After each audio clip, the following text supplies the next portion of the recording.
Hello, everyone. Good evening, and a very warm welcome to all the new mommies joining us today. I'm Shweta Pathak, lactation expert and a public health professional with 11 years of experience in maternal and child health. So today we are going to talk something about that is very natural process, but yet can be sometimes feel a little challenging for new mother, especially that is breastfeeding. Okay, so before starting our session, I would like to thank you all for joining our session today. And at the end of the session, I will take your questions and I will try to answer all the questions you have put up. Okay, so to start with our topic today is New Mom's Guide to Breastfeeding, where we will talk something about latching and certain myths and what to expect as a new mothers. And if you are lactating mother and if you are on your breastfeeding journey, then this session is for you. Okay, so uh, first of all, we will talk about breastfeeding. Okay, breastfeeding is a natural process, and breast milk is a complete nutrition to the newborn baby. Okay, breastfeeding कराने से ना केवल बच्चे को लाभ मिलता है, बल्कि मदर को भी उतना ही लाभदायक होता है ब्रेस्ट फीडिंग कराना. तो हम क्या कह सकते हैं कि for infants and for baby both breast feeding is for both of you breast feeding is very very important. So in infant, how it is important for infant, like it breastfeeding is the foundation of the immune system in babies. Okay, if you are feeding your baby and you are blessing your baby with the antibodies, because breast milk is enriched with antibodies that build up the foundation of immune system and protect the baby from certain childhood disorders, and also it's a lifetime protection to the baby we are giving. So and breastfeeding also strengthen the gut and cognitive development of the newborn of the baby, and it is like a long-term obesity prevention, we can say, like it's a complete protection for a baby and for baby's growth and development. For mother also likewise, माँ के लिए भी उतना ही लाभदायक है breast feeding कराना, क्योंकि mother को भी ये हेल्प करता है in most important in postpartum healing. The mother is going through for 42 days now, first after delivery, but mother is going through a certain process now. So there are some changes happening in her body in all the aspect, in hormonal, physiological. Okay, so in her postpartum period, breastfeeding is going to help her in healing. And also there are researches which shows that mothers who are breastfeeding their baby, they have lower risk of cervical cancer, and most important, breastfeeding plays a vital role in hormonal bonding with mother between mother and baby. So this is very very important, दोनों बच्चे और माँ के लिए बहुत important है. पहली बात तो आप अपने ब्रेस्ट फीडिंग के थ्रू बच्चे को बहुत सारे एंटीबॉडीज़ के युक्त अपना दूध दे रहे हो, जो कि बच्चे के लिए एक ब्लेसिंग की तरह है. हम बोलते हैं कि एक drop of breast milk is like a blessing to baby. Okay, even a drop of milk is a blessing to baby. Okay, and it strengthens the baby, it protects the baby, and it's the complete food, the first food for the baby. So हमें breast feeding को बिल्कुल भी avoid नहीं करना चाहिए, and it is recommended by WHO and Government of India also कि for first 6 months exclusive breastfeeding is only recommended. You have to give your baby only your breast milk. Okay, for 6 months, no water, no honey, no any other liquid. Okay. So going further, I would like to talk about what is colostrum. The what we call liquid gold also. Colostrum is called liquid gold also. So colostrum is the first milk ना, पीला गाढ़ा दूध जो जन्म के 3 दिन तक हमें देखने को मिलता है. बहुत छोटी अमाउंट में मिलता है, बट हमें जन्म के 3 दिन तक आपको पीला गाढ़ा दूध देखने को मिलेगा. इसे कोलेस्ट्रॉम बोलते हैं, लिक्विड गोल्ड भी बोलते हैं, बिकॉज जैसा कि उसका नाम बता रहा है, it is not less than gold to baby, because this will act like a first vaccine to baby, because it is enriched with a lot and lot of antibodies which protect the baby from a lot of diseases and make the foundation for the immune system of the baby. Okay, so it will strengthen the immune system, develop karega baby ka. Then it comes in a small volume, but it is perfectly sized with the size of the tummy of the baby, because एक newborn का tummy का size लगभग एक marble जैसा होता है, तो उसके लिए बिल्कुल परफेक्ट मात्रा में है। जितना उसको दूध चाहिए उतना नेचर कोलेस्ट्रॉम के फॉर्म में उसको प्रोवाइड कर रही है। ओके, एंड न्यूट्रिशन डेंस है, तो colostrum is the first milk. इसको नेचर ने ऐसे बनाया है कि this is like full of nutrition, full of antibodies and full of fat. Okay, so this is पीला गाढ़ा दूध हमें जन्म के तुरंत बाद इनिशिएट ज़रूर करना चाहिए। इसीलिए हम सारे बोलते हैं कि after delivery, after birth, first hour of early initiation of breast feeding is very very important, ताकि हर बच्चे को कोलेस्ट्रॉम मिल पाए, और colostrum is very very important for each and every newborn. Okay, so हम बात करते हैं कि जब हमारे पास बहुत सारी मदर्स ऐसी आती हैं कि जो बताती हैं कि मैम मेरा सिजेरियन सेक्शन हुआ है, मेरा सर्जरी हुआ है और डिलीवरी के लिए, एंड मेरा 5 दिन हो गया, 7 दिन हो गया, दूध नहीं आया अभी तक। ओके, तो इस ऐसे केसेस में, ऐसे सिनेरियोज़ में बहुत मायने रखता है कि आपने अपना early initiation of breast feeding कराया है कि नहीं कराया। ओके, आपको दूध पिलाते रहना है, and breast feeding, breast milk एक हार्मोनल प्रोसेस के थ्रू इनिशिएट होता है, स्टिमुलेट होता है। ये आपको थोड़ा पेशेंस रख के, आपको 7 दिन 10 दिन तक, हो सकता है किसी किसी को 7 से 10 दिन भी लग सकते हैं ब्रेस्ट मिल्क अच्छे से पूरी वॉल्यूम में आने के लिए। ऐसा क्यों होता है? क्योंकि पहले जन्म के पहले 3 दिन तक तो आपका बहुत ही स्मॉल अमाउंट में आपको पीला गाढ़ा दूध मिलेगा, कोलेस्ट्रॉम मिलेगा। देन 3 से 5वें दिन तक, 6ठे दिन तक आपको ट्रांजिशनल मिल्क देखने को मिलता है। ट्रांजिशनल मिल्क क्या होता है? अब धीरे धीरे वो थोड़ा सा वाटरी, थोड़ा सा आपको ब्रेस्ट फुलनेस लगेगी, थोड़ा सा वाटरी मिल्क होता है। अब वॉल्यूम धीरे धीरे बढ़ना शुरू होगा। आपका 3 से 5वें 6ठे दिन तक आपको ये देखने को मिलेगा, और अब आपको थोड़ा सा फुलनेस फील होने लगेगा अपने ब्रेस्ट में, बिकॉज अब क्या है, 2 तरह के हार्मोन होते हैं जो कि जैसे ही बच्चा निपल सक करता है तो हमारा दिमाग जो है, हाइपोथैलेमस जो है, प्रोडक्टिंग हार्मोन को स्टिमुलेट करवाता है। प्रोडक्टिंग हार्मोन जो होता है वो महिला के शरीर में दूध बनाता है, और एक दूसरा हार्मोन होता है ऑक्सीटोसिन, जो कि दूध को रिलीज़ कर रहा है आपके मेमोरी ग्लैंड में, आपके ब्रेस्ट में। सो ये दोनों ही हार्मोन जो है अपने फुली पीक पे पहुंचते हैं, और उसके बाद जैसे जैसे आप इनिशिएट करवा दिया है, आपने लैचिंग करवा रहे हो, तो वैसे वैसे दिमाग को और बॉडी को ये सिग्नल जाएगा कि बच्चे को दूध चाहिए, बेबी नीड फूड। सो वैसे वैसे आपका हार्मोनल इनिशिएशन, हार्मोनल स्टिमुलेशन होता है बॉडी में, और वैसे prolactin hormone and oxytocin hormone stimulate होते हैं, एंड उतनी ही मात्रा में you will get a good milk supply. Then आपका दूसरे हफ्ते से लेके दूसरे हफ्ते के बाद से आपका मैच्योर मिल्क आने लगता है, that is like more in volume, and अब ये पूरी तरीके से जिसे हम कहते हैं दूध आ रहा है। अब ये पूरा mature milk you will get to fulfil the thirst of your baby, to nourish your baby, to completely feed your baby with all the nutrition. Okay, so after mature milk, like after 2 weeks of your delivery, you will see कि ना आप पूरी तरीके से baby को feed करा पा रहे हो। Now baby is also growing, बच्चे का डिमांड बढ़ेगा, and you will be able to feed from one side for about 15 to 20 minutes. Okay, so this is the natural way also from one side. हमारे पास बहुत सारी mother's आती हैं कि ma'am बच्चे का पेट नहीं भर रहा, शायद वो दूध नहीं पी पा रहा, वो बार बार रोता है, क्रैंकी हो रहा है बेबी। तो in this scenario what is happening, you are switching your breast, your side very frequently.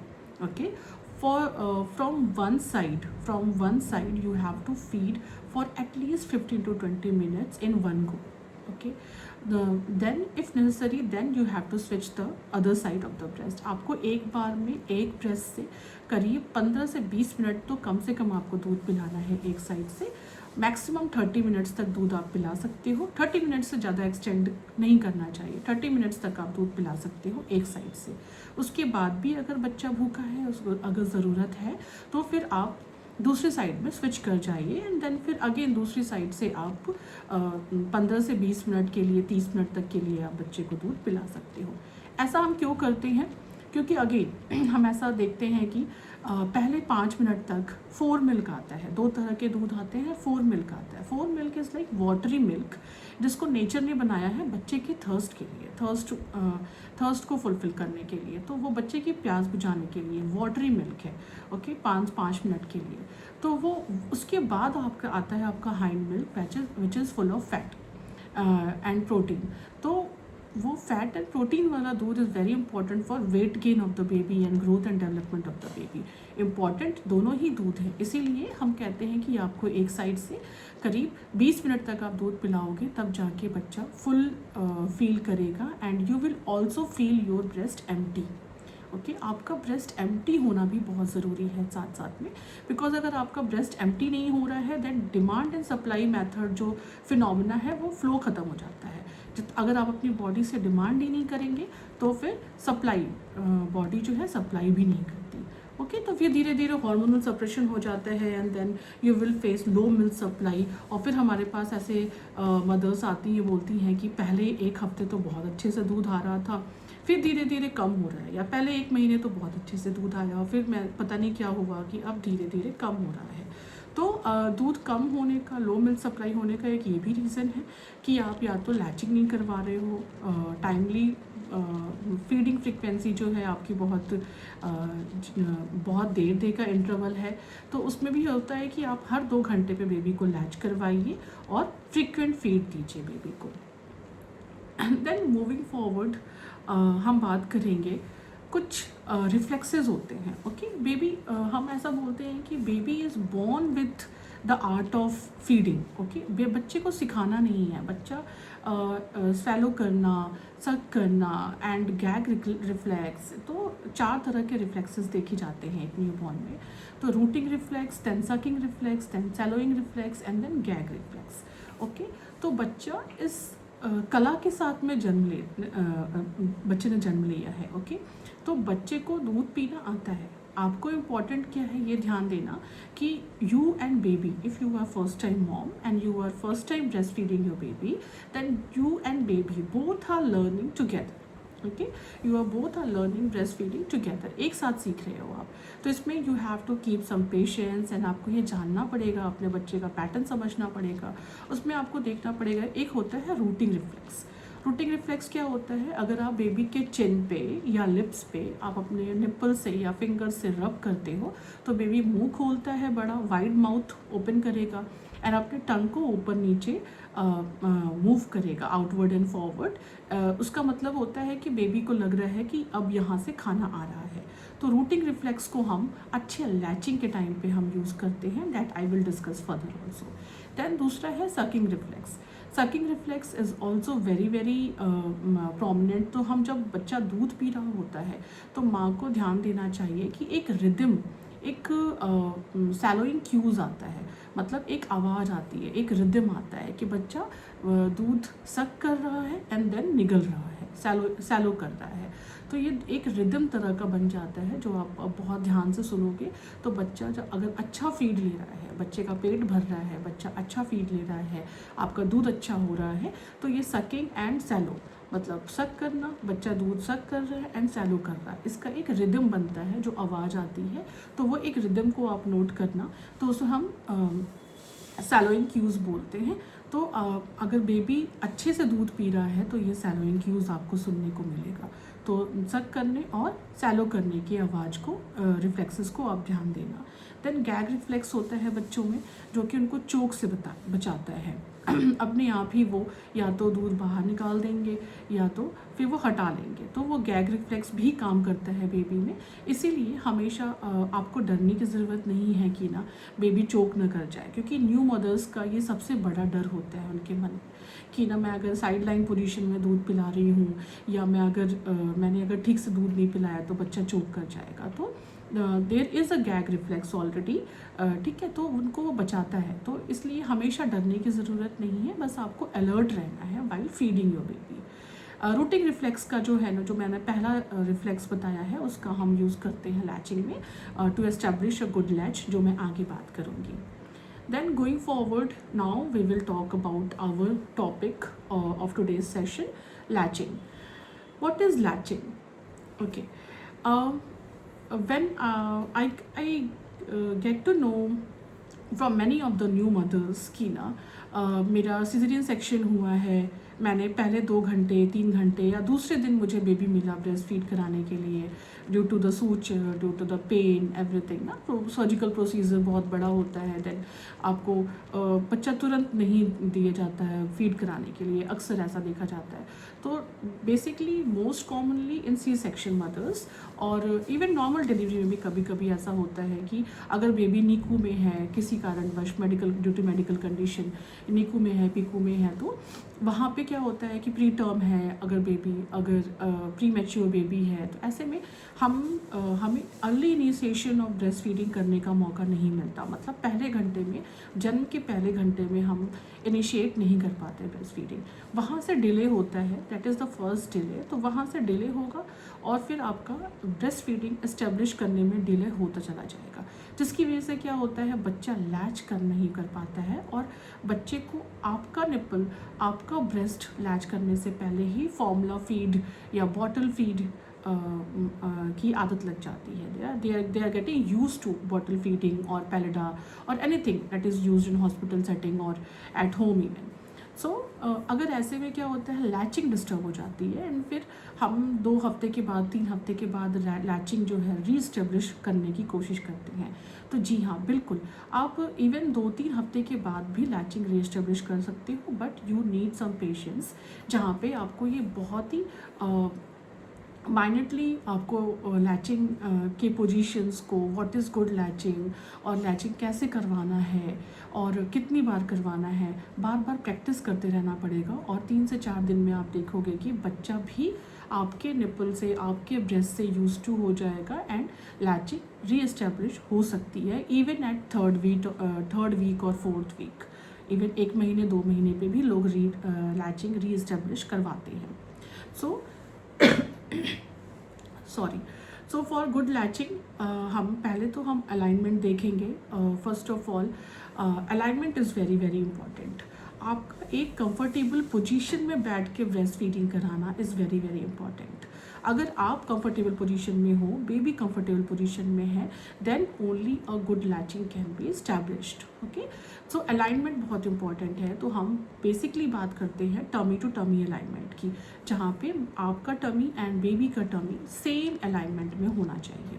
Okay, then second thing is कि हम ये देखते हैं कि आपका निप्पल असेसमेंट करना होगा कि आपका फ्लैट निप्पल तो नहीं है, इन्वर्टेड निप्पल तो नहीं है, निप्पल पे किसी तरह का वूंड तो नहीं है, निप्पल सोरनेस तो नहीं है, ओके, कोई एंगॉजमेंट तो नहीं है। तो ऐसे निप्पल असेसमेंट में आपको अगर आपका फ्लैट निप्पल या इन्वर्टेड निप्पल या ब्लॉक डक्ट है, आपका निप्पल से दूध नहीं आ रहा है, तो आपको तुरंत अपने लैक्टेशन एक्सपर्ट या अपने गायनेकोलॉजिस्ट से मिलना चाहिए और उनसे सलाह लेनी चाहिए कि इसे कैसे, इसका सॉल्यूशन क्या हो सकता है। इसको रिजॉल्व करना बहुत इंपॉर्टेंट है, बिकॉज अगर निप्पल ही सही शेप एंड साइज में नहीं होगा तो लैचिंग नहीं हो पाएगी। So what is latching? Latching means to hold the nipple. Okay, जब न्यू बॉर्न या बेबी जो है, आपका जो निप्पल पकड़ने का तरीका है, that technique is called latching. Okay, nipple को पकड़ने का, आपके ब्रेस्ट को पकड़ने का जो टेक्निक बेबी यूज़ करता है, उसे लैचिंग करते हैं। तो एक कंप्लीट लैचिंग, अगर बेबी अच्छे से निप्पल को नहीं पकड़ रहा है, पूरी तरीके से अकॉर्डिंग टू द टेक्निक नहीं पकड़ रहा है, तो फिर क्या होगा, आपको भी प्रॉब्लम होगी एंड बेबी भी अच्छे से पूरा मिल्क नहीं सक कर पाएगा। ओके, तो अभी आपको क्या दिक्कत हो सकती है, अगर आपका फ्लैट निप्पल है या इन्वर्टेड निप्पल है, तो बेबी निप्पल पकड़ ही नहीं पा रहा है, तो जाहिर सी बात है वो रिफ्यूज़ कर देगा, रिजेक्शन हो जाएगा ब्रेस्ट का, है ना, तो वो लैचिंग नहीं करेगा एंड बेबी टोटली डिपेंडेंट हो जाएगा बॉटल फीड पे। या तो आप ब्रेस्ट पंप यूज़ करके बेबी को फीड कराइए, या तो फिर आप पूरी तरीके से फॉर्मूला फीड पे चला जाता है। तो हमें सबसे पहले देखना है कि फ्लैट निप्पल है या इन्वर्टेड निप्पल है, तो वो स्किन बेंड्स होती हैं। अपने डॉक्टर से मिले और स्किल प्रोफेशनल्स जो होते हैं, लैक्टेशन एक्सपर्ट, नर्सेज, डॉक्टर्स आपको सिरिंज पंपिंग कर सकते हैं, जिससे कि जो स्किन बेंड्स होती हैं इन्वर्टेड निप्पल और फ्लैट निप्पल को वापस शेप में लाया जा सकता है। अदरवाइज़ आप एक छोटी सी एक्सरसाइज भी घर पे कर सकते हैं। अगर आपका बहुत ज़्यादा प्रॉब्लम नहीं है, थोड़ा बहुत निप्पल अंदर की तरफ है और आपको दिख रहा है निप्पल बना हुआ, लेकिन आप उसको कम्प्लीटली शेप में लाना चाहते हो, तो 5 से 6 दिन तक के लिए आप दिन में 3 से 4 बार एक्सरसाइज करिए। आपको अपने निप्पल को अपने फिंगर्स पे कोई कोकोनट ऑयल लगा के निप्पल को आउटवर्ड डायरेक्शन में पुल करना है, only in outward direction for continuously for 2 to 3 minutes. Okay, so this exercise will help you to resolve the skin bends और निप्पल जो है सही शेप में आ जाता है। This is also called a preparation of nipple. आप before every feed, बच्चे को हर बार दूध पिलाने से पहले आप अपने हल्के हाथ से निप्पल को शेप में लाना चाहिए। ठीक है, तो this is called preparation of breast feeding. Then second thing is alignment हो गया, टमी टू टमी अलाइनमेंट हो गया, निप्पल एडजस्टमेंट हो गया, nipple is in good shape and size. अभी आपको क्या करना है, देन आपको लैचिंग करवानी है। तो लैचिंग करवाने के लिए आपको रूटिंग रिफ्लेक्स को स्टिमुलेट करना पड़ेगा बेबी में।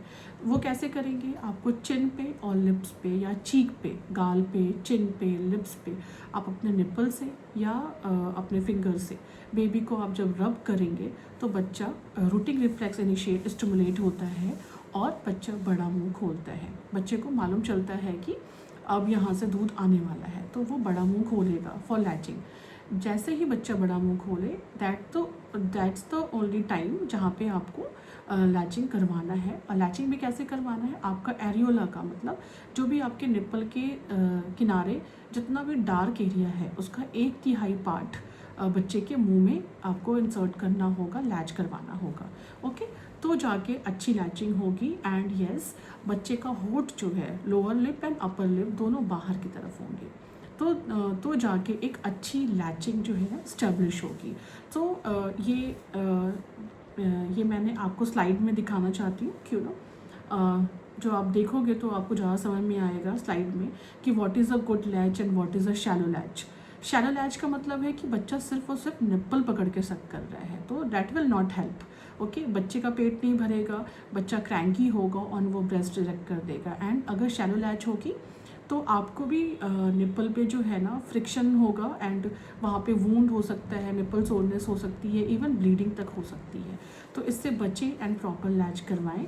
प्रॉपर लैचिंग होगा, जैसे मैंने शुरुआत में ही कहा था कि जैसे ही बेबी निप्पल सक करता है तभी जाके हार्मोनल लूप स्टिमुलेट होता है और हमारे दिमाग को, हाइपोथैलेमस को ये मैसेज जाता है कि बेबी नीड फूड। तो इसीलिए बच्चे का निप्पल सक करना, बच्चे का लैच करना is very very important for a good milk supply. जो हम अक्सर ये सवाल पूछते हैं ना कि मैम अच्छा दूध नहीं आ रहा, मिल्क सप्लाई अच्छी नहीं है, क्या करना चाहिए, मिल्क सप्लाई कैसे बढ़ाऊं?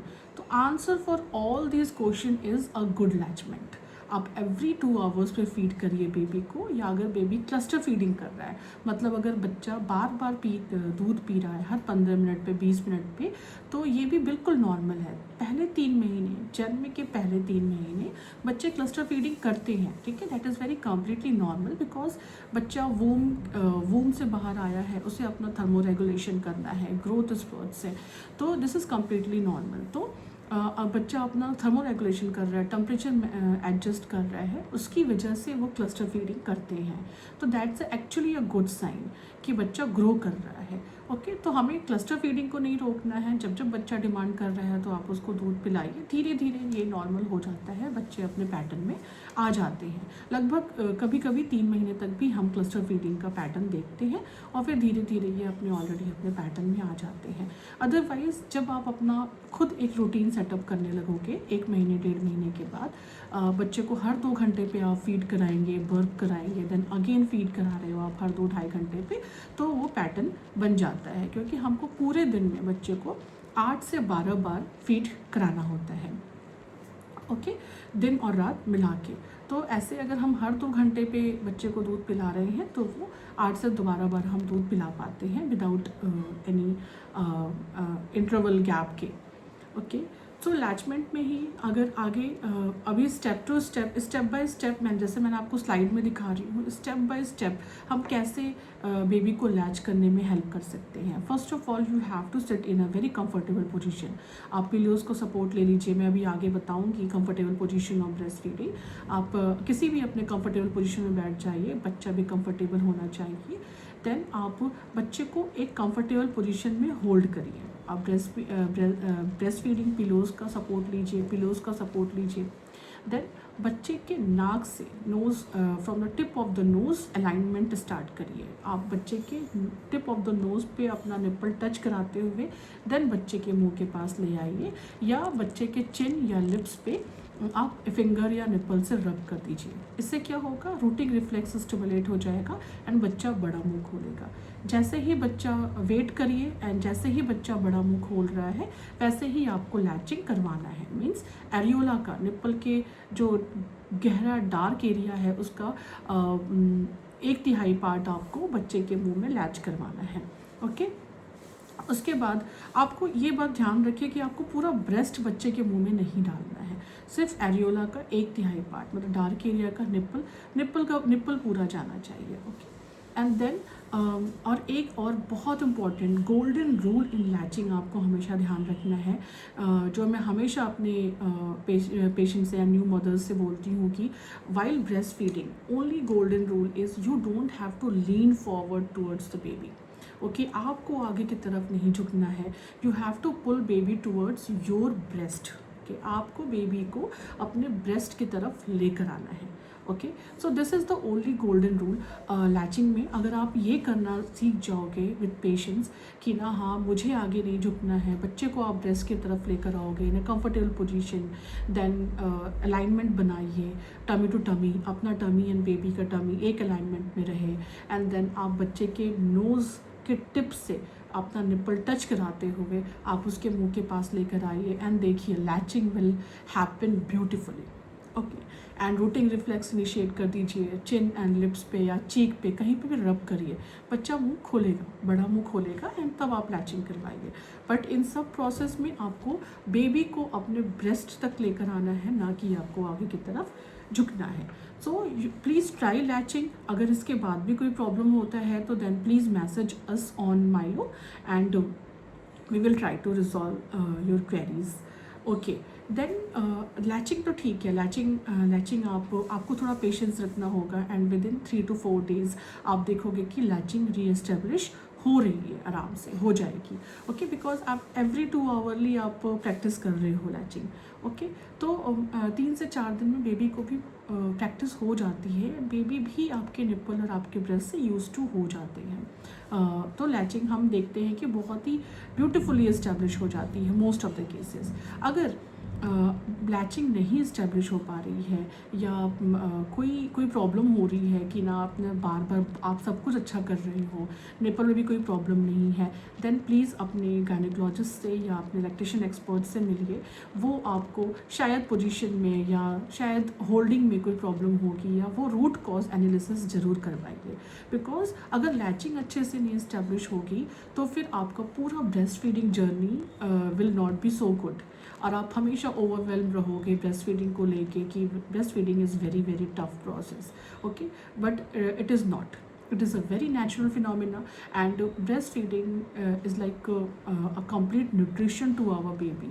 So हमें breastfeeding को लेके बिल्कुल भी परेशान नहीं होना है, we just need to seek support and help जहाँ पे भी breastfeeding अगर लैचिंग एस्टैब्लिश नहीं हो पा रहे हैं तो। ओके, देन लैचिंग एस्टैब्लिश करने में जो सबसे वाइटल रोल प्ले करता है वो है पोजीशंस, ब्रेस्ट फीडिंग पोजीशंस। बहुत कम लोग इसके बारे में बात करते हैं, लेकिन ब्रेस्ट फीडिंग पोजीशंस अगर आप आरामदायक पोजीशन में नहीं बैठे हो और अगर आपका बेबी बहुत ही आरामदायक पोजीशन में नहीं होल्ड किया गया है तो ब्रेस्ट फीडिंग अच्छे से इनिशिएट हो ही नहीं सकती। ओके तो कोई भी पोजीशन बेस्ट पोजीशन नहीं होती. अगर आप मुझे पूछोगे कि which position is best for me, तो I can't tell, because it is your body type. आपको खुद देखना होगा कि आपको किस पोजीशन में. बहुत तरह की पोजीशंस है. आप you have to find your fit कि मुझे अपने बेबी के साथ में किस पोजीशन में ज़्यादा आराम मिल रहा है. So I will tell you 4 to 5 positions, और जो उनके क्वेरीज होते हैं बहुत सारे, उसमें से आप देखना, आप सारा ट्राई करना एंड देखना कि कौन सा पोजीशन में आपको ज़्यादा आराम मिल रहा है and which is best for you. You have to find it out for your baby and you. So the first is cradle hold, cradle position, पालने की तरह. तो इसमें हम क्या करते हैं, तो इसमें हम रैप करते हैं बेबी को, टक करते हैं, एंड जो हेड रेस्ट है हमारे आर्म पे आता है. मतलब बच्चे का जो सर होता है वो हमारे आर्म्स पे आता है. आर्म्स पे आके एंड हम बच्चे के बटक को अपने उसी हाथ से, इस पे सर लिया बच्चे का एंड उसी हाथ से बच्चे के बटक को हम सपोर्ट करते हैं. और ये आप बैठ के, चेयर पे बैठ के, बेड पे बैठ के, ऐसे करके, this is most common position between mothers ना, न्यू मॉम्स के साथ में. क्योंकि हम ये बैठ कर, नॉर्मल डिलीवरीज बैठ कर, या चेयर पे बैठ के, सोफे पे बैठ के, कहीं पे भी बैठ के या लेट के पिला सकते हैं. ओके सो एक हाथ से आपको बेबी को सपोर्ट देना है पूरी तरीके से, from buttock to head, and then दूसरे हाथ से you can control your breast also. Okay, जो ब्रेस्ट पे हम बोलते हैं कि सीजर नुमा, दोनों 2 फिंगर्स से सीजर की तरफ पोजीशन करके you have to hold your nipple so that baby के ऊपर पूरा निप्पल ना गिरे, and specially in newborns, क्योंकि वो बहुत छोटे होते हैं. एंड देन हमें अपने ब्रेस्ट को भी सपोर्ट देना चाहिए to initiate breast feeding more efficiently. Then second position is cross cradle. Cross cradle में you can take help of जैसे कि मैं फ़ोटो में दिखा रही हूँ ना स्लाइड में, कि क्रॉस क्रैडल में you can take help of pillows. ठीक है, बेबी के बटक को सपोर्ट नहीं कर रहे हैं, बच्चे की पूरी बॉडी ब्रेस्ट फीडिंग पिलो पे है, एंड देन हम we are supporting on under the head of the baby with our hand, one arm, and then we are holding the baby like cross cradle. Okay, and we are holding baby with our arm and making support at under the head of the baby, सर के नीचे support दे के और एक हाथ से अपने breast को सपोर्ट दे के. तो क्रैडल में क्या होगा, ऑपोजिट आर्म जो होता है, अगर राइट ब्रेस्ट से पिला रहे हैं तो लेफ्ट हैंड से सपोर्ट देंगे. क्रॉस क्रैडल में क्या होता है, अगर राइट ब्रेस्ट से पिला रहे हैं तो उसी हाथ से, राइट हैंड आर्म से ही अपने ब्रेस्ट को सपोर्ट दे रहे हैं. That's the difference, that's the only difference. Okay, then the most important position, very comfortable position is football position for C-section mothers. तो फुटबॉल पोजीशन में ऐसे हम बेबी को ऐसे होल्ड करते हैं इन फ्रंट ऑफ अस, कि हमारे एब्डोमेन पे और सूचर पे ज़्यादा प्रेशर ना आए. तो we are holding baby like our baby is tucked in such a way it is wrapped between our hand. Okay, like we are holding a football. Okay, so this position is very football position is very good for C-section mothers जिनको एपिज़ोटमी आया है. And one more thing, if आपका C-section हुआ है, you have gone through surgery, sutures आए हुए हैं या एपिज़ोटमी हुआ है, ऐसा कोई प्रोसीजर हुआ है, तो please don't sit with your leg folded. Okay, you have to spread your leg wide. आगे की तरफ पैर फैला के ही हमेशा ऐसा कोई ब्रेस्ट फीडिंग पिलो या पिलोज़ का सपोर्ट लेके ही बेबी को, या किसी फैमिली मेम्बर का सपोर्ट लेके ही बेबी को फीड कराइए. बिकॉज पैर को अगर आप मोड़ के बेबी को फीड कराओगे तो then that will put pressure on your sutures, चाहे वो C-section का सूचर हो या एपिज़ोटमी का हो, दोनों ही हैव द सेम इफेक्ट अगर आप पैर मोड़ते हो तो. Then the fourth hold is saddle hold. Saddle hold हम थोड़े से बड़े बच्चों के लिए यूज़ करते हैं, like babies of more than 8 months 9 months या 1 साल के ऊपर वाले बच्चे को अपने लैप पे बिठा के you are upright feeding baby. Okay, आप सामने बिठा के फिर पिला रहे हो. This is very good position for preventing choking, because 7-8 महीने के बच्चे जो होते हैं वो कुछ ज़्यादा ही मतलब चोक का और एस्पिरेट करने के चांसेस ज़्यादा होते हैं उसमें ना, वो they are having solid also everything. तो हम वो वेरी कंफर्टेबल पोजीशन फॉर थोड़ा younger babies like infants and toddlers even. Okay, Then the last position I will discuss is like sideline position. So this is like a very good position. So why I am discussing sideline, especially because many mothers ask me कि ना ma'am क्या हम बच्चे को late के दूध पिला सकते हैं. बहुत सारे न्यू मदर्स इनको ये डर होता है कि क्या हम बच्चे को लेट के दूध पिला सकते हैं, बिकॉज वो इतना लेथार्जिक फील करती हैं after delivery and due to C section specially, even in normal delivery also the body have gone through a lot many thing during these days. So in postmortem period your body is very much lethargic. बहुत थकान है, बहुत ज़्यादा weakness लगेगी, कभी कभी लग सकती है. एंड देन आपको हमेशा आप बैठ के दूध अगर आप पिला रहे हो, या during night time specially when you want to rest and you have to feed your baby, तो वो बहुत ही अवॉइड नेगलेक्ट कर देते हैं कभी कभी कि ना कौन बैठेगा और कौन फिर से पोजीशन ले. वैसे तो बिल्कुल आप साइडलाइन पोजीशन में आप बिल्कुल फीड करा सकते हो. 2-3 चीज़ों का आपको ध्यान रखना है. हमेशा साइडलाइन पोजीशन में ऐसा नहीं है कि बच्चा चोक कर जाएगा. अगर आप स्पेशल प्रिकॉशंस लेते हो और अच्छे से अलाइनमेंट बनाते हो, तो अगेन आप एक साइड पे लेटोगे विथ योर शोल्डर एलिवेशन.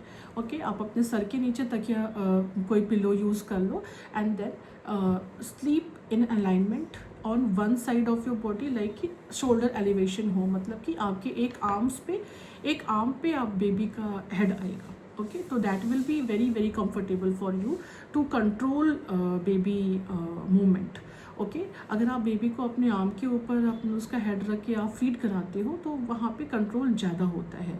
अगर बेबी को भी आप अलग पिलो पे रख रहे हो तो थोड़ा सा मुश्किल आती है, but you will definitely try this position, sideline position. आप जहाँ पे अपने आर्म पे ही आप एक साइड हो जाइए. अलाइनमेंट ऐसी रहेगी कि बेबी का tummy and your tummy will be in the same alignment, एक जैसे पैरेलल होंगे. एंड देन आप अपने आर्म पे बेबी का सर रख के then try to latch baby. Okay, with one arm try to control your breast and then try to latch baby. Okay, तो ऐसे अगर आप करोगे and be alert. The most common problem is कि sideline position is most use at night time when mother want to rest. तो कभी कभी क्या होता है, while feeding baby mother will doze off, like she will sleep. तो आपको थोड़ा अलर्ट रहना पड़ेगा while you are feeding. Okay, नींद में बिल्कुल मत जाइए, because at that time baby can choke ना, वो पूरा फुलनेस हो सकती है, lot of milk can come out and baby can choke. तो दैट्स द रीज़न ये हमारे लिए बहुत ही साइडलाइन पोजीशन अक्सर डरावना हो जाता है, क्योंकि हम उसको सही से यूज़ नहीं करना जानते. तो आप अगर साइडलाइन पोजीशन को बहुत ही प्रिकॉशनरी तरीके से अगर आप यूज़ कर रहे हो साइडलाइन पोजीशन में, तो आप फीड कर रहे हो अगर साइडलाइन पोजीशन में, तो डेफिनेटली आप बिल्कुल कर सकते हो. इवन डे टाइम और night time, whenever you feel like you can feed your baby in sideline position, specially to caesarean section mother. This is very helpful actually. Okay, so this we have talked about, till now we have talked about latching, we have talked about comfortable breastfeeding positions, and what is colostrum, and how to something a little bit about cluster feeding. Okay, and so I think latching and comfortable position are very much clear to you all, and if you have any question then you can post your question, we will take it further. Then now I will talk कि ना हम इतना सब कुछ कर रहे हैं. Okay, बहुत अच्छी लैचिंग हो गई, बहुत अच्छा, मैं बहुत ही कंफर्टेबल पोजीशन में बैठ रही हूँ, मैं बहुत अच्छी लैचिंग करवा रही हूँ, and I am having a good diet actually ना. फैमिली मेम्बर्स बहुत अच्छे से खाना, एक हेल्दी डाइट ले रही हूँ. हाइड्रेशन इज़ ऑल्सो गुड, 2 से 3 लीटर पानी भी पी रहे हैं. Then also I feel like कि my baby is not full. Okay, baby cranky हो जाता है समटाइम्स, तो हर रोना हंगर क्यों नहीं होता. ओके, हाँ, ज़रूरी नहीं है कि अगर बेबी रो रहा है तो वो हंगर क्यों है और उसको भूख लगी है. अगर after every feed baby is crying and baby is not feeding also, baby is not holding your feed also ना, कि अगर आपने दूध पिला दिया आगे वो रो रहा है, तो और आपका ब्रेस्ट भी नहीं होल्ड कर रहा, वापस से फीड भी नहीं ले रहा है, तो it can be colic. Okay, तो अपने पीडियाट्रिशियन से आप ज़रूर मिलें, अगर बेबी को कॉलिक हो रहा है तो पीडियाट्रिशियन से ज़रूर मिलें एंड इसका रिजोल्यूशन लें। तो हर क्राइम जो है हंगर क्यू नहीं होता। एंड वैसे ही हंगर क्यू आपको बच्चे के रोने का इंतज़ार नहीं करना है बच्चे को फीड कराने के लिए। ओके, कि डिमांड मेथड में क्या होता है, जब आप डिमांड मेथड से फीड कराते हो तो अक्सर ये देखा जाता है कि मदर पहले के साइंस नहीं पहचान पाती। हंगर क्यू क्या होता है, उसके फेजेस होते हैं कि लाइक बच्चे ने अपना टंग बाहर निकालना शुरू कर दिया, अपना जीभ अपने टंग से अपने लिप्स को स्पैक करना शुरू कर दिया। ओके, तो ये जो है अर्ली साइन होता है। ओके, देन बेबी अपना फीस्ट बंद कर रहा है, मुट्ठी टाइट बंद कर रहा है, एंड देन उसके बाद licking, sucking of thumb, all this started. Rooting बार बार जैसे ही आप उसके लिप्स पे या चिन पे टच करते हो बच्चा बड़ा मुंह खुल रहा है, तो this is all the early sign कि वो भूखा है। Crying is the late sign. Crying का मतलब है कि अब तो वो बहुत ज़्यादा भूखा है, तो हमें क्राइंग तक का वेट नहीं करना है। Please feed your baby eight every 2 hourly till 6 months of age. Okay, as lactation expert I will say कि we have to make a routine and a pattern for each and every baby so that कि आपका life will be easy. Okay, because it is important. Why it is important to, why I am saying 2 hours only, because your your breast will be filled at every 2 hourly. सो उससे पहले उसको खाली करना ज़रूरी है। तो जितना आप अपना the milk emptied is the milk supply. Okay, तो जितना आप डिमांड करोगे बॉडी से उतना मिल्क सप्लाई होगा। दैट्स द रीज़न कि आप वेट मत करिए। आप हर 2 घंटे पे हर 2 घंटे का टाइम लगता है प्रोलैक्टिन को और ऑक्सीटोसिन को काम करने में और ब्रेस्ट को रीफिल करने में, तो वही 2 घंटे का यूटिलाइज़ करिए। एवरी 2 आवर्ली आप बेबी को फीड करिए ताकि बच्चे का पेट भी भरा रहे, आप पूरे 24 घंटे में 8 से 12 बार दूध भी पिला पाओ अपने बेबी को और उसको एक अच्छी फीड मिल पाए। ओके, तो उसको बार बार वो हंगर क्यूज तक ना जाना पड़े कि बच्चा रोने की लिमिट तक पहुंच जा रहा है देन हम उसको दूध पिला रहे हैं। ओके, वहाँ तक नहीं पहुँचना है।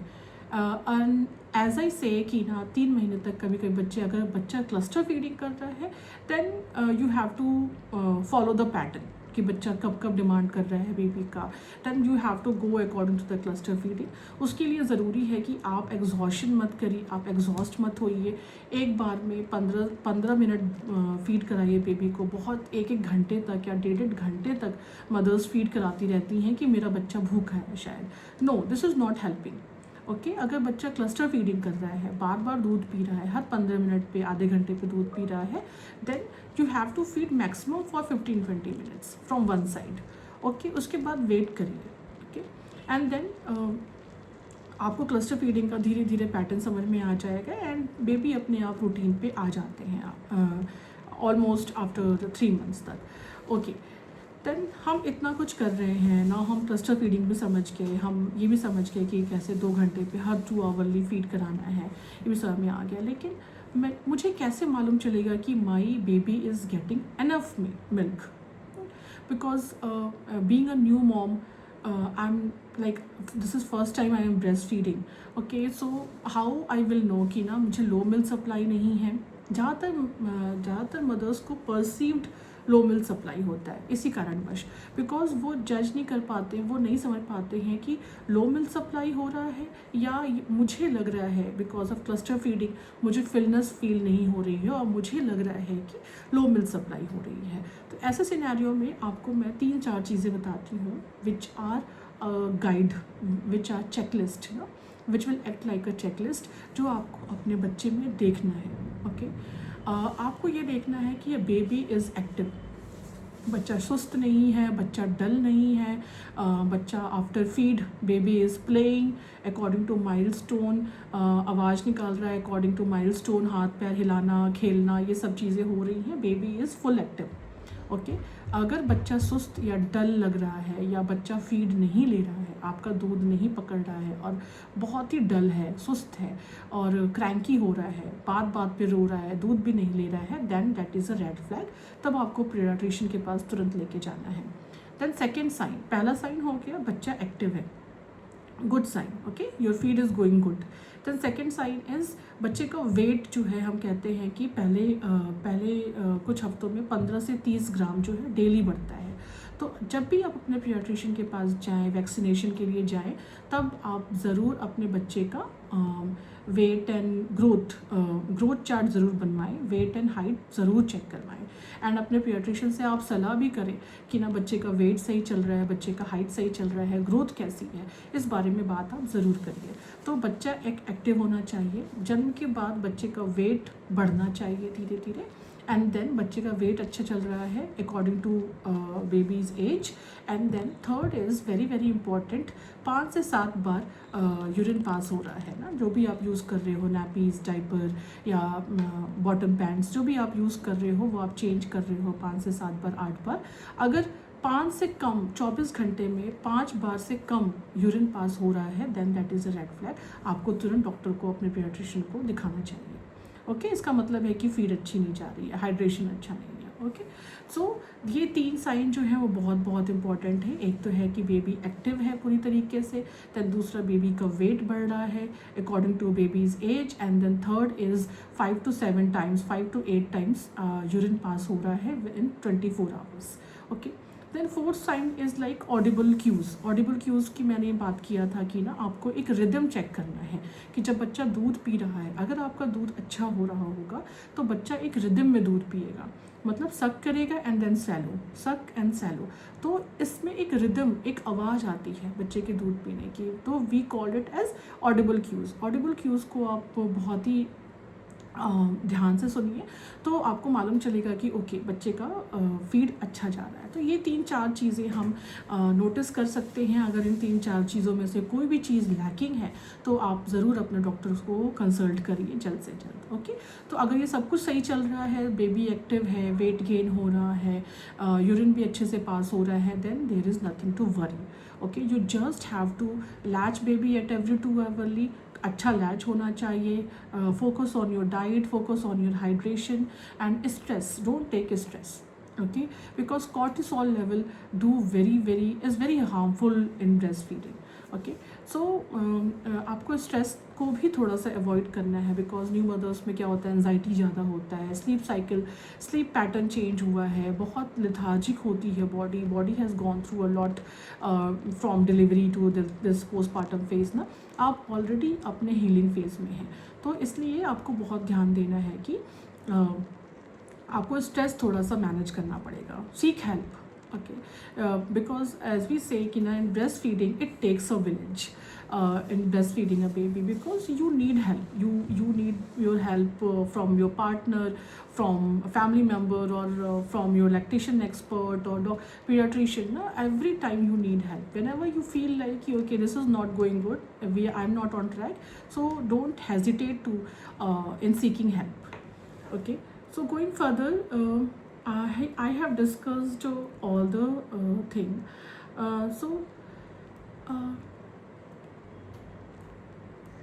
Okay, so very commonly I heard this from others कि ना some early challenges might happen. Okay, I say कि breastfeeding is a journey. Okay, this is not कि ना आपको सिर्फ 2-4 दिन की बात है, ऐसा नहीं है। We call breast feeding is a journey, very precious journey to a mother. So हम जब जर्नी बोल रहे हैं तो ऐसा नहीं है कि अगर आपको पहले हफ्ते में एंगेजमेंट नहीं हुआ है तो ऐसा नहीं है कि आपको 2 महीने के बाद एंगेजमेंट नहीं हो सकता। ओके, बिकॉज आपको 6 महीने तक, 1 साल तक, even WHO and government of India से कि ना आप 2 साल के बियॉन्ड भी जब तक आप चाहो आप अपने बेबी को ब्रेस्ट फीड करा सकते हो। ओके, तो हम 6 महीने तक तो कम से कम आपको 6 महीने तक तो कराना ही कराना है, मैंडेट है, till 6 months of age of baby.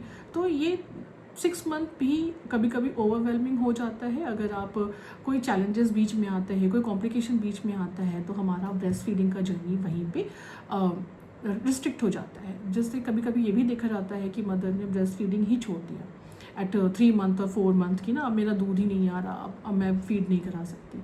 Okay, तो to prevent this we have to see कि हमारे बच्चे के लिए पहले 6 महीने breast milk is very very important, and I have to give this blessing to my baby, जिससे कि वो पूरी लाइफ इम्यून सिस्टम के साथ में और कई सारे बहुत ही डेंजरस डिजीज़ेस से लड़ने की क्षमता वो अपनी बॉडी में डेवलप कर पाए। And it's a complete nutrition to baby actually ना, न्यूट्रिशन है, प्रोटेक्शन है, and even your and your baby bonding depends on sometimes depends on breast feeding, जो बहुत अच्छी बॉन्डिंग होती है।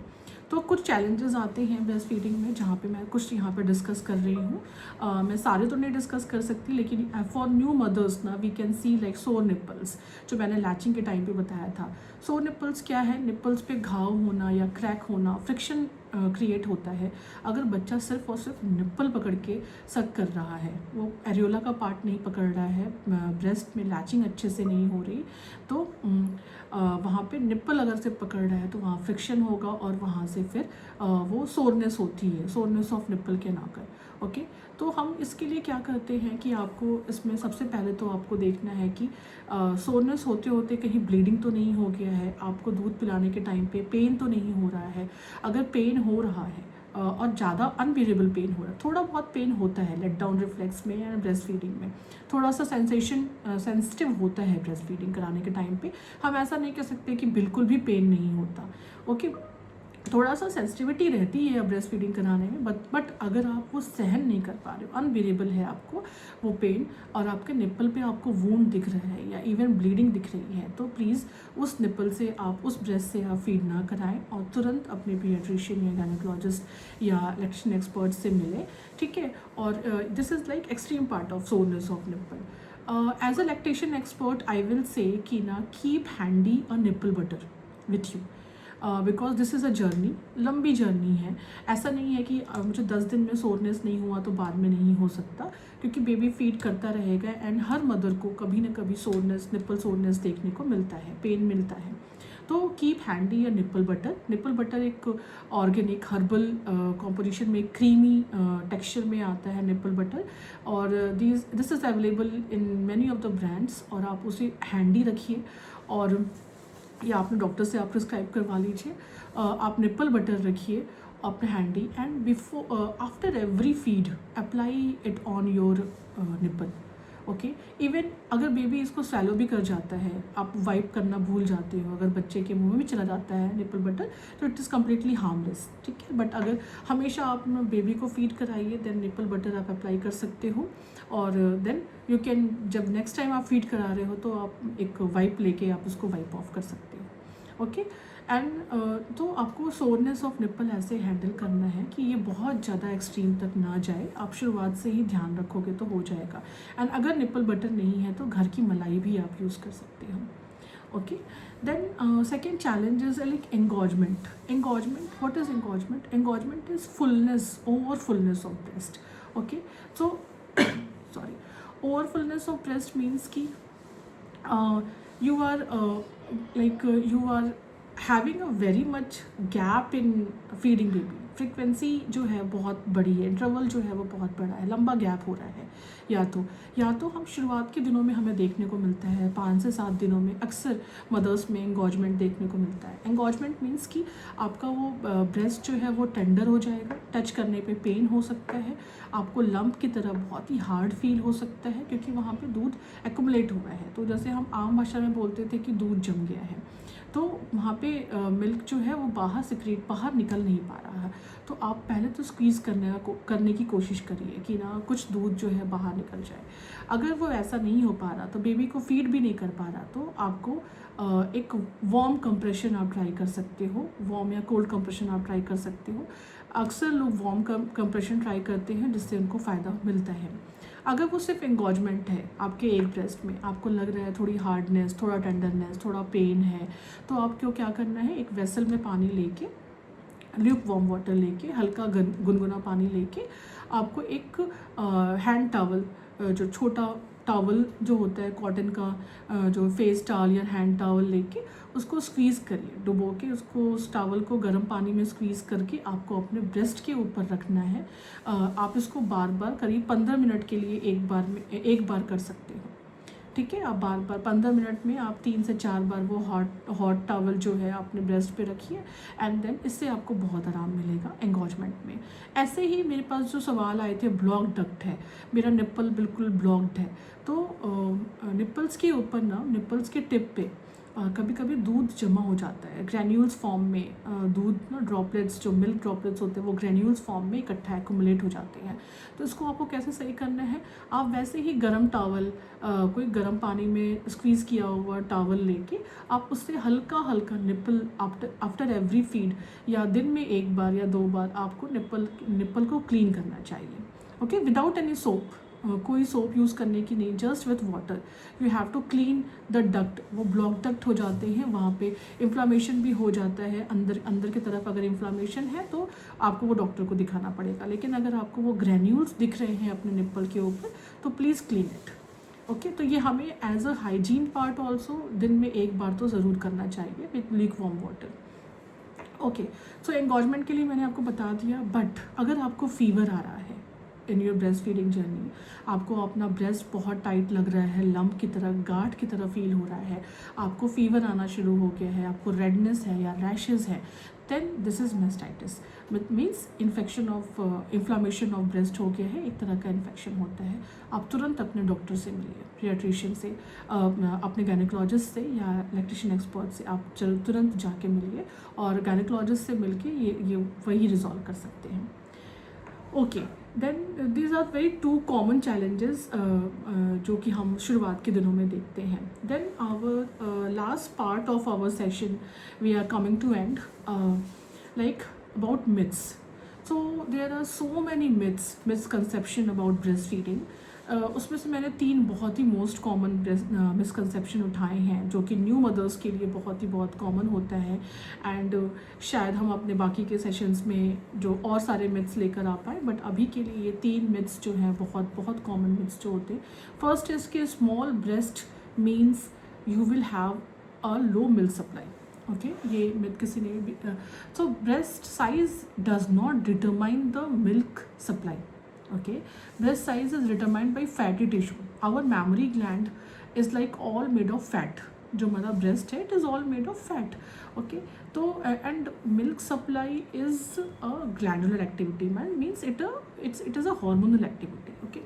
सो आपकी मिल्क सप्लाई डिपेंड करती है कि आप कितना अच्छा लैचिंग करवाते हो, कितना अच्छा आपका हार्मोन स्टिमुलेट हो रहे हैं, कितनी अच्छी आपकी डाइट है, कितना अच्छा आपका हाइड्रेशन है, आप सप्लीमेंट्स ले रहे हो, ओके। तो मिल्क सप्लाई उस सब चीज़ों पर डिपेंड करता है, ना कि size of the breast, okay. तो this is completely a myth, don't lie on it. Then the second myth is you need to drink cow milk to make breast milk. This is also a myth, okay, कि आपको ज़्यादा दूध पीना है, गाय का दूध जितना आप पियोगे उतना ज़्यादा दूध होगा।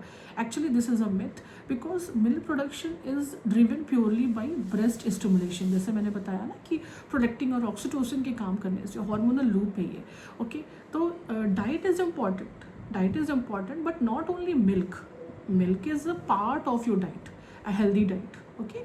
सो high protein, high fibre diet आपको लेना है, and hydration is also equally important.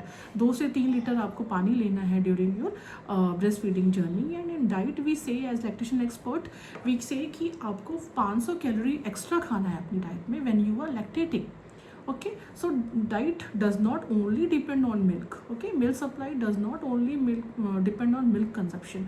You have to take a balanced diet full of high protein, high fiber, okay, because fiber increases the absorption of protein, okay. तो अगर आप सिर्फ protein लेते जा रहे हो एंड कोई फाइबर नहीं है आपकी डाइट में तो प्रोटीन एब्जॉर्ब नहीं होगा। तो दैट्स द रीज़न आपको 500 एक्स्ट्रा कैलोरीज लेनी है पहले 6 महीने में, and then you have to take a very good amount of protein with high amount of fiber, okay. So third myth is colostrum is not enough food for newborn. This is also a myth. The fact is it is perfectly concentrated with it is loaded with antibodies and nutrition. Okay, so the first milk, first the golden liquid, colostrum को हम क्या बोलते हैं, golden liquid. This golden liquid is fully capable of making your baby nourish your baby and support your baby in growth and development. Okay, so this is the first food, first drop. So this is very very important. So don't throw colostrum. कभी कभी क्या होता है, traditionally क्या पहले मानते थे कि पहला गाढ़ा दूध, पीला गाढ़ा दूध जो हो रहा है वो डेट इज़ वेस्ट. ओके, उसको लोग स्क्वीज करके थ्रो कर देते थे. So don't throw it please. That is the most enriched milk, part of milk. Okay, so ये 3 मिथ है that we have discussed. Okay, so here we come to end of our session. I have discussed with you what is breastfeeding and what is latching step by step direction to latching, a good latch and a shallow latch, and what is breastfeeding positions, different type of breastfeeding positions, and we have discussed the pattern of hunger cues also, and cluster feeding and challenges and myths. So yes, and as I have said earlier also, please mommies seek for help. Okay, आपको help की ज़रूरत पड़ सकती है अपनी breast feeding journey में. बिल्कुल भी हेजिटेट ना करें कि ना आप ये सब कुछ अकेले कर लोगे. जहाँ भी हेल्प मिले, seek your help of your health professionals, of your partner, of your family member, जहाँ से भी है, because this breast feeding success takes a village. Okay, yeah. So now time for your questions. Okay, answering your questions that you have posted. Okay, I will try to answer as much as question you have asked, but as we can't take all the questions, the most relevant to the topic I will take it today. And इसके further अगर कुछ रह जाता है तो please post it on Milo, then we will reach out to you. Okay, then here there's a very interesting question. This is very interesting question from Deepa ma'am, and many other moms have asked this. Which food can increase breast milk? Okay. So because this was not part of our session today, so मैं थोड़ा सा इसके बारे में बता देती. मैंने थोड़ा बात भी किया है, but this is a very very important question. Thank you Deepa ma'am for asking this. So Deepa जी, सबसे पहले तो सबसे इम्पोर्टेंट बात ये है कि ब्रेस्ट मिल्क बढ़ाने के लिए कोई एक मैजिकल फूड काम नहीं करता. ओके, हम गैलेक्टोगोगस बोलते ज़रूर हैं. गैलेक्टोगोगस कौन से फूड होते हैं जो कि प्रोटेक्टिंग पे काम करते हैं, प्रोटेक्टिंग हार्मोन पे काम करते हैं, और वो ब्रेस्ट मिल्क इंक्रीज करने में सपोर्ट करते हैं. For example shatavari, a very traditional and herbal method to increase milk supply. Okay, so आप शतावरी युक्त सप्लीमेंट्स ले सकते हो. आप इवन रॉ शतावरी भी यूज़ कर सकते हो, but that is very bitter in taste. So आप शतावरी वाले सप्लीमेंट यूज़ कर सकते हो. In Mylo also we have Lactomama. Okay, so Lactomama की तरह जो ब्रेस्ट मिल्क को बूस्ट अप करते हैं वो सप्लीमेंट आप यूज़ कर सकते हो. In diet there are some galactagogues food items जैसे जो प्रोटेक्टिंग पे काम करते हैं, जैसे लाल मसूर की दाल है, दही, सब्जियाँ, होल ग्रेन्स ना, होल ग्रेन्स आप खाओ. Then grains, whole grains, nuts, seeds, chia seeds, pumpkin seeds, these are very very good, and dairy items. Okay, so in nutshell, आपको जब आप lactating mother हो तो you have to take 500 extra calories ma'am. Okay, you don't have to, as a lactation expert I will not say कि you don't have to eat this, you can't eat that. You can eat everything. Okay, you can eat everything, but try to have a very balanced food, protein rich and fiber rich food, and with that a good hydration is also very important for absorption of this nutrition. Because hydration is very very important, because आप सब कुछ खा रहे हो लेकिन अगर वो body में absorb नहीं हो रहा है तो that will be of no use. So 2 to 3 liters of water is also very important to boosting up your milk supply. Okay, so and breast milk बढ़ाने के लिए विथ डाइट, जैसे कि मैंने पहले भी कहा था, फ्रिक्वेंट फीडिंग, बेबी को फ्रिक्वेंट फीडिंग करवाना भी बहुत इंपॉर्टेंट है. वैसे ही जैसे आप बच्चे को फ्रिक्वेंट फीड करा रहे हो, वैसे ही एक लैक्टेटिंग मदर को हर 2 घंटे पे 3 घंटे पे कुछ ना कुछ खाना चाहिए. Okay, to support your body, to nourish your body. आप मखाने ले सकते हो, आप ड्राई फ्रूट्स ले सकते हो, आप जो भी ट्रेडिशनल फूड आइटम्स होते हैं, जो लड्डू बनाए जाते हैं, वो आप बिल्कुल ले सकते हो। ठीक है, आप अगर आपको कोई मेडिकल कंडीशन ऐसी नहीं है जहाँ पे ये रिस्ट्रिक्टेड है सारी चीज़ें, तो आप बिल्कुल ले सकते हो। क्या नहीं लेना है? Very heavy amount of caffeine आप अवॉइड करिए, स्पाइसी फूड आप अवॉइड करिए, मैदा फ्राइड चीज़ें आप अवॉइड करिए, बहुत ज़्यादा जैसे बहुत spicy and very too much amount of salt and sugar is always a harmful thing. So आप वो सब चीज़ें अवॉइड करिए, but again you can have a very balanced diet full of all the nutrition, all the things like high protein, high fiber, carbohydrate also important in your lactating phase. Okay, okay, so आगे बढ़ते हैं। Then second question, yes, this is a very interesting query. Like Ayushi ma'am and Ayushi Maurya and Sakshi have asked the same question कि ना मेरा बच्चा बहुत दूध फेंकता है, निकालता है, एंड बेबी दूध पीते ही सारा वॉमिट कर देता है। Okay, so this is very very important for you all to know कि कुछ अमाउंट ऑफ दूध बच्चे बाहर निकालते हैं, that is completely normal. Baby थोड़ा सा स्पिट आउट करते हैं क्योंकि उनका डाइजेस्टिव सिस्टम जो है वो अभी उतना बिल्डअप नहीं होता है, उतना मैच्योर नहीं होता है, तो थोड़ा अमाउंट ऑफ ब्रेस्ट मिल्क बाहर निकालना इज़ कम्प्लीटली नॉर्मल। बट अगर इसके लिए क्या इम्पोर्टेंट है, जैसे कि हम बता रहे हैं कि आपको हर 2 घंटे पे आपको फीड कराना है बेबी को, then after every feed you have to give your baby burping कराना बहुत इंपॉर्टेंट है। Okay, for avoiding all this, क्योंकि वहाँ पे एयर वैक्यूल्स होते हैं जो ट्रैप्ड होते हैं, तो वो उनको बाहर निकालना बहुत ज़रूरी है। तो डिकार दिलाना, बच्चे को बर्प कराना बहुत इंपॉर्टेंट है। And yes, till 6 months of age after every feed burping is very important. Okay, अक्सर मदर्स ये पूछती हैं कि क्या हर फीड के बाद मतलब दिन में 2-4 बार बर्प दिला दें? नहीं, after every feed you have to give burp. So आप 5 to 7 minutes बच्चे को आप अपने कंधे पे ले लीजिए और योर शोल्डर्स, और ना आप ऊपर की तरफ हल्की थपकी के साथ में आप बर्प दिलाइए जब तक कि यू हर्ड द साउंड, या अगर साउंड कभी कभी नहीं भी आता है तब भी आपको ये प्रोसेस करना है बर्पिंग का। तो अगर आप बर्प दिला रहे हो अच्छे से और बच्चे को फ्रीक्वेंट फीड कर रहे हो, तो बच्चे को वॉमिटिंग वाली जो प्रॉब्लम है, जो ये फटाफटा सा दूध आना और हल्का फुल्का दूध बाहर निकालना, दिस इज़ कम्प्लीटली नॉर्मल, और वो भी रिजॉल्व हो जाएगा बर्प कराने से, बर्प दिलाने से। और बस हमें ध्यान ये देना है कि कोई फोर्सफुली या प्रोजेक्टाइल वॉमिटिंग ना हो बच्चे में। फॉर एग्ज़ाम्पल, बच्चे को बिल्कुल मतलब प्रोजेक्टाइल वॉमिटिंग आ रही है, मतलब बहुत ही दूर तक फेंक के उल्टी कर रहा है बेबी, है ना, कि जो उसका सारा आपको दिख रहा है कि ना सारा खाना जो भी उसने दूध पिया था पूरा निकल गया है, और बच्चा बहुत सुस्त होता जा रहा है, बच्चा डल हो रहा है।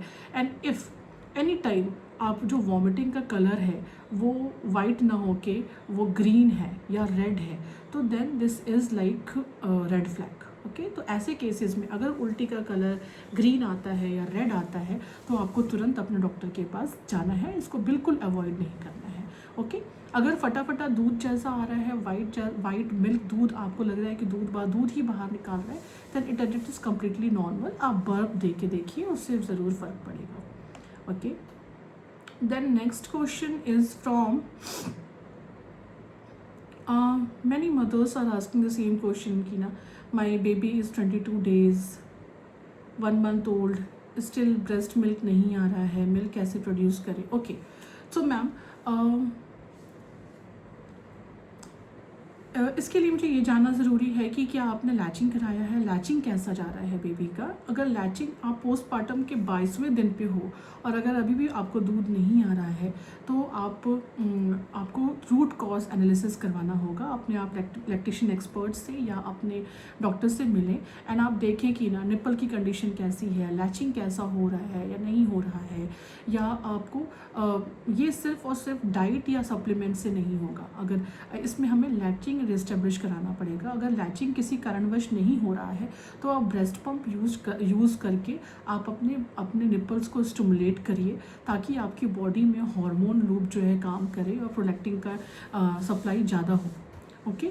तो आपको ब्रेस्ट मिल्क इनिशिएट करने के लिए पहले बॉडी को सिग्नल भेजना पड़ेगा। उसके लिए आपको बच्चे को 8 से 12 बार दूध पिलाना पड़ेगा, लैचिंग करवानी पड़ेगी। अगर लैचिंग नहीं हो पा रहा है, मैं ऐसा एज्यूम कर रही हूँ, अगर लैचिंग नहीं हो पा रहा है तो आप ब्रेस्ट पम्प का यूज़ करिए, मैनुअल या इलेक्ट्रिक ब्रेस्ट पम्प यूज़ करिए। और देन आप थोड़ा ब्रेस्ट मिल्क जो है इनिशिएट, थोड़ा हो सकता है कि पहले थोड़ी कम मात्रा में आए, लेकिन जैसे जैसे आप लगातार करते रहोगे, दिन में 8 से 12 बार स्टिमुलेट करोगे तो ये मिल्क प्रोडक्शन बढ़ेगा। एंड इसके साथ में to support your latching and breast pumping you can try even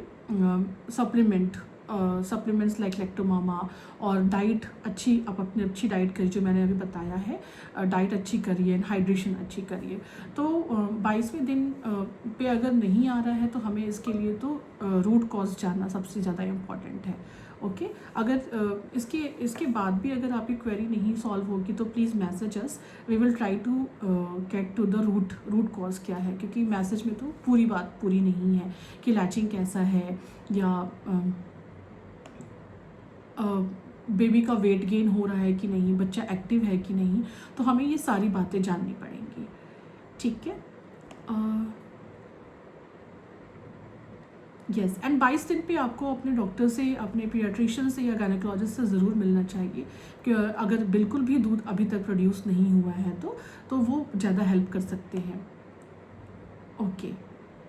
then proper latch कैसे करवाएं वो आज के सेशन में हमने पूरा कर दिया है पूजा मैम। अगर इसके बाद भी कोई प्रॉब्लम रहती है पूजा मैम तो please message us, then we will connect with you. Okay. Then बाकी सारे questions the same from the session ही हैं, तो I will not take much time on that. Okay. Jyoti ma'am का और कुछ मदर्स का भी क्वेश्चन है कि बेबी बहुत तेज़ी से निपल सक कर रहा है एंड समटाइम्स गेट चोक्ड, तो my baby स्लीप्स only on my lap, what should I do? So ma'am, baby की एज कितनी है? ओके। ऐसा हम शुरुआत के दिनों में देखते हैं, जब बच्चे अक्सर 3-4 महीने तक के होते हैं तो हम अक्सर देखते हैं कि बच्चे बहुत जल्दी बहुत तेज़ी से सक कर रहे हैं निप्पल को, और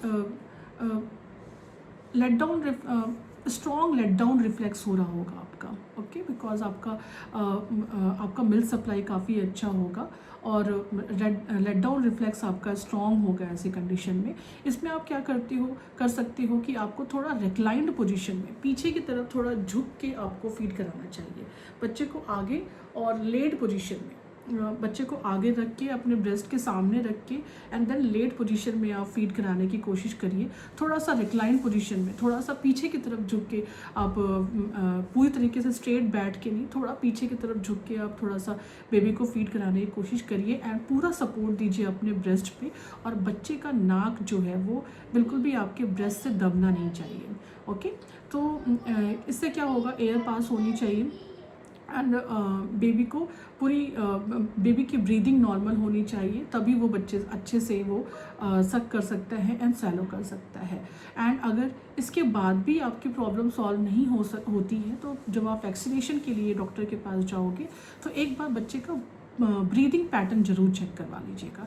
ओके, कि ना बच्चा ठीक से नॉर्मली जो है ब्रीदिंग वो ले रहा है। बट अगर बेबी छोटा है तो दिस इज़ लाइक ये नॉर्मली होता है, इसमें कोई घबराने वाली बात नहीं है, इसमें ये नॉर्मली होता है। आप लेट डाउन पोजीशन में फीड करवा के ट्राई करिएगा, उससे शायद ये रिजॉल्व हो जाएगा। एंड चोक करने के डर के लिए अगर आपको लग रहा है तो आप ना थोड़ा टाइम इंटरवल आप बढ़ा दीजिए, लाइक आप 2 घंटे से 2.5 घंटे पे आप थोड़ा फीड कराना शुरू करिए। आप बहुत जल्दी फीड ना कराइए। Okay. Okay. 10 and yes, baby स्लीप्स on my lap only. तो मैं ऐसा मुझे लग रहा है कि बेबी बहुत छोटा ही है, तो अगर बेबी 3 महीने 4 महीने तक के बच्चे क्या होता है ना कि we can try swaddling in babies. Okay, बच्चे को किसी लिनन के क्लोथ में आप रैप करके, रैपिंग का भी एक तरीका होता है, स्वैडलिंग का एक तरीका होता है। इससे क्या होता है, हम बच्चे को मदर के वूम का एटमॉस्फेयर देते हैं। सॉरी, हम अक्सर देखते हैं कि बच्चा जब बहुत छोटा होता है तो उसको मदर के वूम की आदत होती है, वहाँ के एटमॉस्फेयर की आदत होती है, वहाँ पे वो फील सेफ करता है। तो बाहर निकलने के बाद भी बाहर मदर के बाहर भी वो वही एटमॉस्फेयर और वही वार्मथ ढूंढता है। तो for few months we can see this pattern कि बच्चा सिर्फ और सिर्फ माँ के लैप में सो रहा है। दिस इज़ कम्प्लीटली नॉर्मल, अक्सर बच्चे ऐसा करते हैं। और इसमें फीडिंग के साथ में आप you can give baby your warmth. Baby को ना आप अगर बहुत तेज़ी से फीड कर रहा है तो आप थोड़ा सा लेट डाउन पोजीशन में करके KMC की तरह, कंगारू मदर केयर देने की तरह से आप बच्चे को वार्म दीजिए, तो वो धीरे धीरे करके वो ग्रोथ स्पर्ट्स में आएगा और वो लैप पे सोना छोड़ देगा। लेकिन अभी for few months like starting में कुछ बच्चे ऐसा करते हैं। आप स्वेडलिंग करके देखिएगा बेबी का। स्वेडलिंग से भी काफ़ी बार हमें हेल्प मिलता है कि बेबी स्वेडल कर देते हैं तो उनको लगता है कि वो माँ के वूम में है, वो आपके पास ज़्यादा फील और प्रोटेक्टेड फील कर रहा है। इसका मतलब सिर्फ यही है, तो नथिंग टू वरी, ये ठीक हो जाएगा।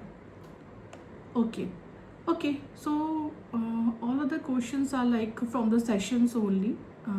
So I would like to wind up my session now, because we have covered each and every aspect and we have taken the relevant questions also. So if you have more queries, you can again post on the Milo app, and we will see how to reach out to you with the perfect answer. And thank you so much for to all the new mommies for joining with me and giving you such a precious time, because I know as a new mom, taking out time to hear someone else is like like it's like a very precious thing for us. So thank you so much for joining with us today, and I hope and I really wish you all good luck, a best of luck in your breastfeeding journey, and हम फिर जल्दी ही मिलेंगे. Okay, thank you so much. Good night everyone. Bye. Take care.